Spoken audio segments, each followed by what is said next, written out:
Interesante, muchas preguntas al respecto que se van a dar para el final. Le cedo el paso a la doctora Karen para que presente la próxima expositora. Bueno, muchas gracias, Germán. Qué gusto volverte a ver. Pues damos la bienvenida a la doctora Adriana Jiménez Rojas. Ella es médica y microbióloga con especialización en epidemiología, magíster en epidemiología y control de infecciones, con competencias en docencia universitaria a nivel de pregrado y posgrado en el área de microbiología médica, enfermedades infecciosas, investigación y control de infecciones en el contexto asistencial de un hospital universitario de cuarto nivel. Y hoy nos va a compartir una charla muy interesante sobre limpieza y desinfección, desde el Lister a la fecha, cómo lograr un ambiente limpio. Ya, ahora sí, ¿me escuchan? Sí. Bueno, buenos días a todos, qué bueno verlos, así sea por esta forma. Ya esperemos el año entrante podernos ver en el mundo real. Bueno, gracias por la invitación. Este tema de Lister a la fecha, cómo lograr un ambiente limpio, esto hace parte de las estrategias complementarias del PROA. Vamos a hablar, estos son los temas que vamos a hablar, desde un poco de historia, el impacto de la limpieza y desinfección que hay en guías, cómo le perdemos la pereza a leer sobre desinfectantes, los componentes de un programa de limpieza y desinfección y las nuevas tecnologías también que vienen. Dentro de la historia, que a mí me encanta porque es importante para no repetir errores, como decía Winston Churchill, tal vez la historia de Semmelweis de todos la hemos conocido, ¿cierto? Que el pionero del lavado de manos y el hospital de Viena y la profilaxis de la sepsis puerperal y publicado en 1861 y todo muy bien, pero, ¿ustedes saben cómo terminó los días Semmelweis? Semmelweis terminó en un manicomio. Y al final, incluso de manera paradójica, lo mordió uno de los pacientes y terminó infectado también. ¿Por qué le pasó eso a Semmelweis? Por esto, que es algo que debemos desarrollar mucho las personas que trabajamos en este tema de control y prevención de infecciones, y es la parte de la inteligencia emocional, porque de nada nos sirve tener todo el conocimiento si no tenemos la capacidad de dirigirnos de manera asertiva a los demás. Y eso le pasaba a Semmelweis. Era tan impositivo, entró en un delirio casi hasta la locura, que por eso, a pesar de que era contundente su investigación, no tuvo seguidores. Y fíjense que la importancia del lavado de manos viene casi hasta un siglo después, a pesar de que Semmelweis ya lo había dicho. Un poquito adelante en el tiempo encontramos a Joseph Lister en Inglaterra, un cirujano. Se había avanzado mucho en cirugía, ya los pacientes no se les morían en cirugía, pero la mayoría se infectaban. Así como nosotros llamamos hoy en día IAS, infecciones asociadas a la atención de salud, en esa época le llamaban paciente con fiebre de sala u hospitalismo. Entonces a Lister se le ocurrió la idea de hacer una técnica de aspersión como la que hemos visto ahorita en COVID y que ha sido tan controvertida, con ácido carbólico, y se lo echaba no solo al paciente, a la herida, a las superficies, y con este aparato que se ponía a hervir el ácido carbólico para que saliera el vapor, y lo publica en Lancet en 1867, muy contundente también su investigación. Sin embargo, este es un ejemplo de las críticas que tuvo Lister en su momento, burlas como cerrad la puerta, no vayan a entrar los microbios de Lister. Pero Lister asumió la crítica de manera diferente a Semmelweis, más en silencio, menos vehemencia en defender su posición. ¿Y qué obtuvo Lister? Miren, todos estos reconocimientos que logró, orden al mérito, está enterrado en la abadía de Westminster, y hasta el Listerine le pusieron el nombre en honor a Lister. Entonces, esa es como una cosa que tenemos que aprender de la historia, de cómo transmitir el conocimiento. El impacto de la limpieza y desinfecciones, que esto sí sirve para algo, ¿sí? Pues todos hemos escuchado esto, ¿no? La comunidad, nuestros familiares, amigos, le pegaron una bacteria en el hospital, ¿sí? Allá fue donde lo mataron porque entró bien y le pegaron la bacteria. Pues es que los microorganismos sí permanecen, eso es claro que permanecen en superficies inertes, desde el SARS hasta los esporulados que pueden durar hasta 5 meses en las superficies. Y estos microorganismos permanecen en las manos de las personas durante mucho tiempo al tocar las superficies, y por transmisión cruzada pues los llevamos a otros pacientes. Estos trabajos de Clostridioides difficile son muy interesantes porque miren, en un paciente ocupado, un cuarto ocupado previamente por pacientes sin que tuviera enfermedad por Clostridioides difficile, el 4.6 de los que ocuparon ese mismo cuarto después desarrollaron una enfermedad activa por Clostridioides difficile, una bacteria que muchas veces pasa desapercibida. Este tema también me encanta, este artículo me fascina, porque siempre oímos es que las bacterias no vuelan, ¿sí? ¿Para qué van a desinfectar el piso si las bacterias no vuelan? Pues miren, este estudio es reciente, esto fue como de 2018, donde en un hospital de Estados Unidos sembraron un bacteriófago en un cuarto de los pacientes, en el piso lo sembraron y vieron qué pasaba con los días. Y con los días, ¿qué pasó? Miren, a los 2 días estaba en el piso del cuarto continuo. Al otro día ya estaba en la estación de enfermería y en una cantidad de superficies. ¿Cómo llegó de un piso al otro, a todo el pabellón, ¿no? Pues por los zapatos de las personas. Las personas pisaban, después cuando acomodaban sus zapatos, se los quitaban, se subían las medias, de esa manera inoculaban sus manos y eran las manos las que iban sembrando el virus en diferentes partes. Entonces sí es importante hasta limpiar los pisos. El porcentaje de cultivos positivos definitivamente disminuye con la desinfección. Este estudio miró el impacto de aumentar la desinfección en un hospital de Estados Unidos. Fueron de Reino Unido, perdón, 2 salas de hospitalización. ¿Y qué hicieron? Una persona más. Porque a veces oímos la carga que tienen, ¿no? Con una sola persona más que hizo desinfección, redujeron las infecciones por Staphylococcus aureus en 26% y en 6 meses se ahorraron la bobada de 70,000 libras. Eso es una cantidad de plata para mostrarles, sí, uno debe mostrar con estos a la gerencia. Este otro estudio, que es un estudio para control de carbapenemasas en Italia, que ha sido pues un gran problema, tiene una estrategia mixta donde hicieron muchas intervenciones. Y entre ellas hicieron esta parte de aumentar también la limpieza con estos resultados de disminución del riesgo de bacteremia y de la colonización.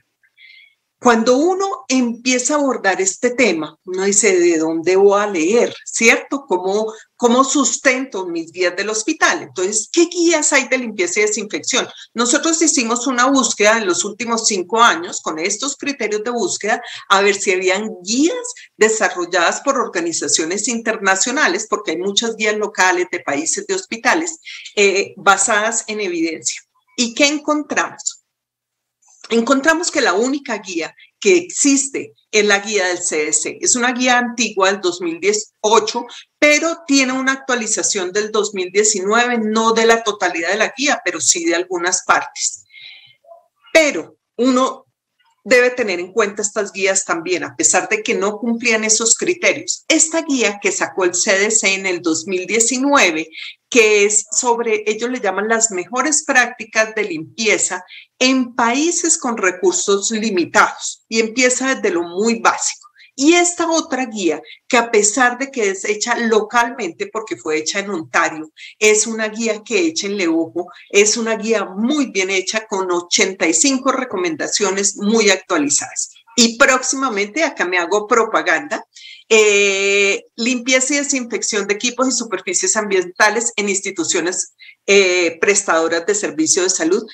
Hacía falta un documento en español porque no hay, ¿sí? Un documento en español donde aborde todos los temas de limpieza y desinfección. Esto fue un encargo de la Secretaría de Salud de Bogotá, de la Asociación Colombiana de Infectología, y próximamente va a salir y todos pues lo van a poder consultar.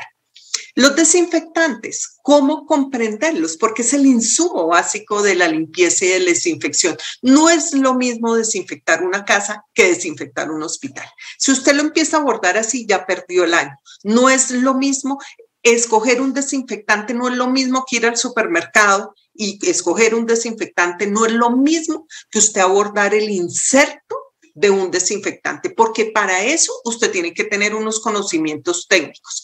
¿Qué tiene el desinfectante ideal? El desinfectante ideal tiene muchas cosas, ¿sí? Pero una cosa que a mí me encanta es que tenga el espectro de actividad sea grande, porque usted no sabe en qué momento ese paciente puede estar colonizado por un esporulado y usted no lo sabe. Con el tema de Candida auris, que no lo detectamos con los automatizados, ¿qué tal que el paciente tenga una Candida auris si usted no lo sepa? En cambio, si usted usa un desinfectante que sea amplio espectro, pues va como a la fija.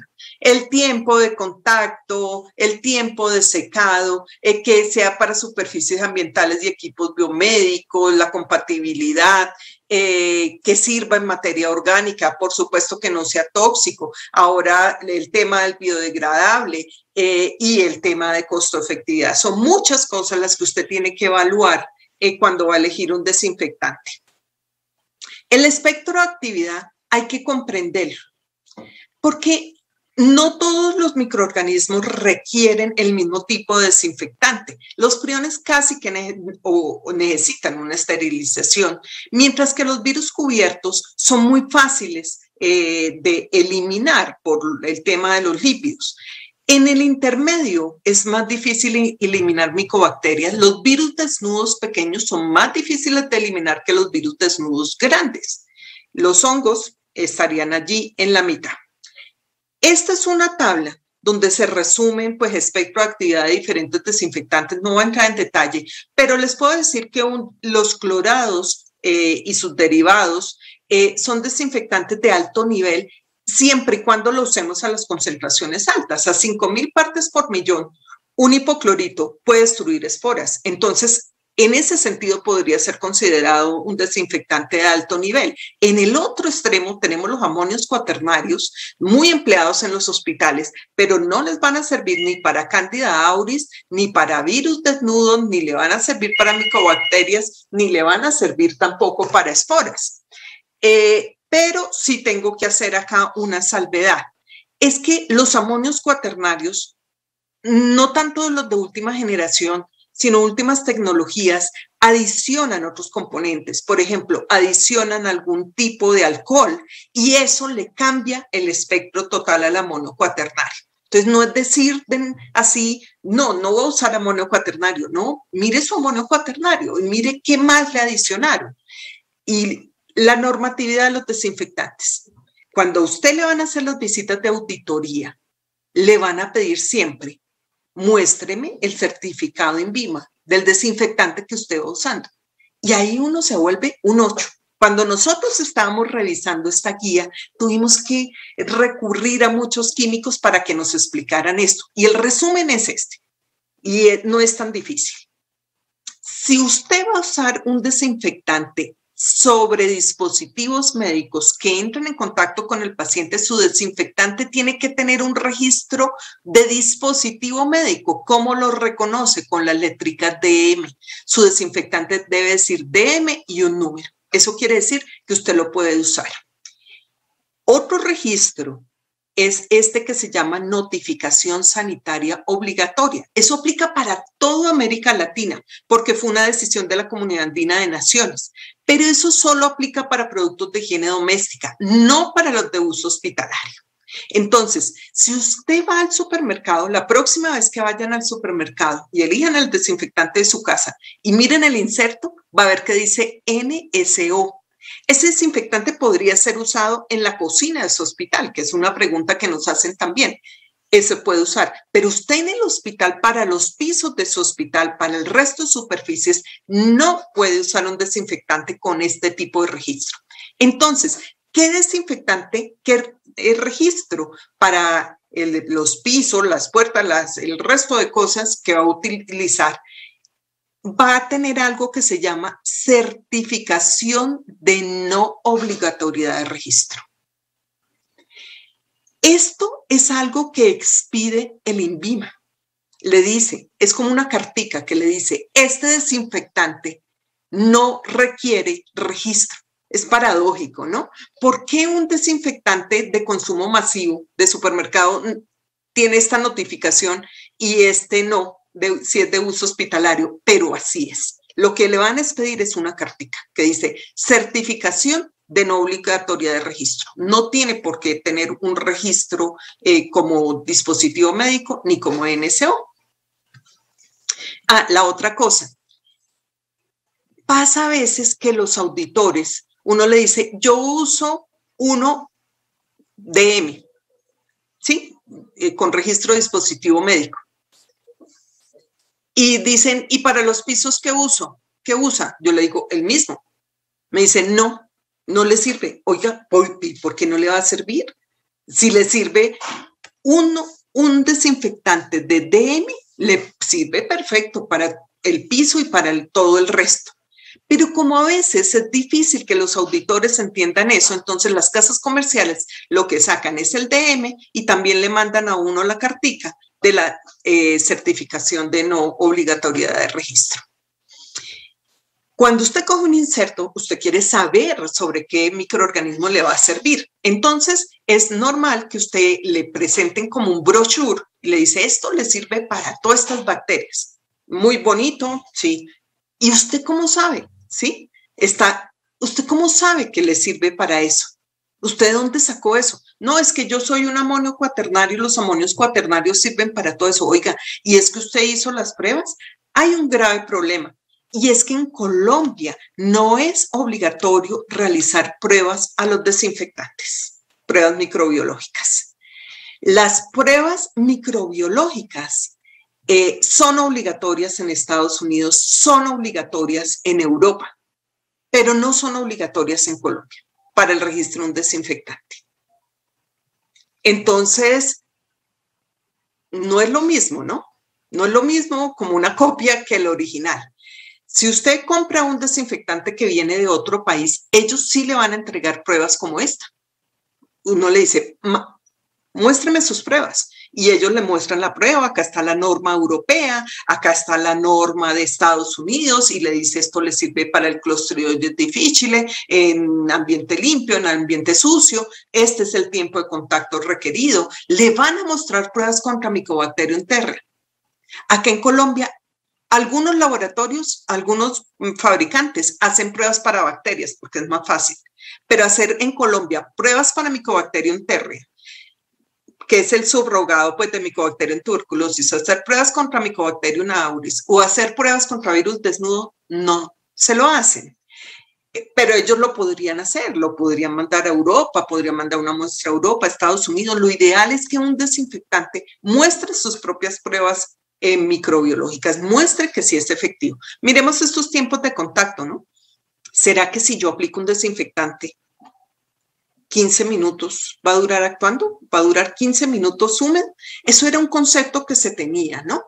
Y el doctor Rutala, que es como un experto mundial, ha venido como cambiando también este concepto y nos ha venido enseñando, porque antes se decía que el tiempo que el desinfectante duraba actuando era el tiempo que duraba húmedo. Y es muy difícil que un desinfectante dure húmedo 10 o 15 minutos.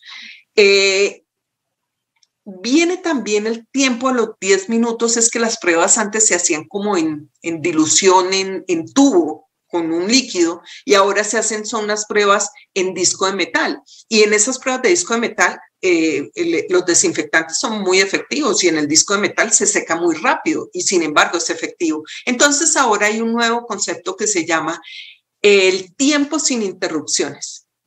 Es algo así como el efecto post-antibiótico de algunos antibióticos, que quiere decir que después de que usted aplica el antibiótico, si nadie toca el ambiente, el antibiótico termina, el desinfectante termina de cumplir su acción y lo que tenemos actualmente es que el desinfectante debe durar húmedo sobre las superficies.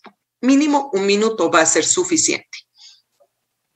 Cuando usted quiere articular un programa, ¿sí? Porque eso es lo que usted necesita, un programa. Usted no no es suficiente con que usted diga, yo contraté un tercerizado y ellos hacen todo. Así no se hace y así va a contaminar todo su hospital. Les recomiendo la guía esta que yo les dije, las mejores prácticas para limpieza y desinfección del CDC del 2019. Allí no van a tener recomendaciones basadas en evidencia, pero si usted quiere saber cómo articular un programa y los componentes de un programa, ahí lo encuentra perfectamente explicado. Y le va a decir que estos son los componentes básicos de un programa. Y se los voy a resumir. Primero, la organización y administración. Lo primero de un programa es que tenga el apoyo gerencial. Si usted no está empoderado, como todo en lo del prevención y control de infecciones, si usted no está empoderado desde la gerencia, desde el director del hospital, usted va a fracasar en esto. Tiene que tener un líder y el líder debe ser alguien del comité de infecciones. El líder del programa no puede ser el servicio tercerizado. No puede ser una señora de servicios generales, no puede ser la que lidere el programa de limpieza y desinfección, porque no va a entender de desinfectantes ni de nada. El programa tiene que estar articulado con el programa de prevención y control de infecciones, tiene que estar articulado con el PROA, tiene que estar articulado con gestión ambiental y con todos los demás actores del hospital. El personal y la formación. Usted, si va a contratar un servicio tercerizado, usted tiene que entrenar ese personal. No es que los señores de allá de, como se llame, son los que los entrenaron, no. Usted coge la señora de servicios generales que la pusieron de coordinadora y usted la entrena para que ella replique esa capacitación. Tiene que documentar el entrenamiento, tiene que darles la dotación adecuada para que no le ocurran cosas como esta, ¿no? O sea, me mandaron a aspirar, yo desenchufo y como un celular, ¿cierto? Lo que encuentra enchufado. Infraestructura y suministros. Hay que empezar desde el suministro básico. Hay sitios de Colombia donde no hay agua potable, ¿sí? ¿Cómo van a diluir un desinfectante en agua no potable? La noticia es buena. Esa guía de CDC para países con recursos limitados dicen que, por ejemplo, desinfectantes como el hipoclorito, incluso diluidos en agua no potable, siguen manteniendo su efectividad. Eso es una buena noticia, ¿no? Ojalá uno participara, pudiera planear con los arquitectos cuando se va a construir una nueva institución para elegir materiales. Ideal, las nuevas instituciones, las instituciones más grandes que tuvieron un poco más de planeación, tienen una central de desinfectantes, así como hay una central de esterilización. Hay una central de desinfectantes y allí se preparan los desinfectantes y se van entregando a todas las personas. Hay unos sitios periféricos donde el almacenaje es corto. Tiene que tener todo documentado, ¿sí? Me pasó acá en el hospital a veces que decían las personas que van, ¿y usted por qué no usa los dispensadores de alcohol? Entonces dicen, es porque eso está contaminado, ¿no? Entonces uno dice, ¿y quién desinfecta eso que ya está contaminado?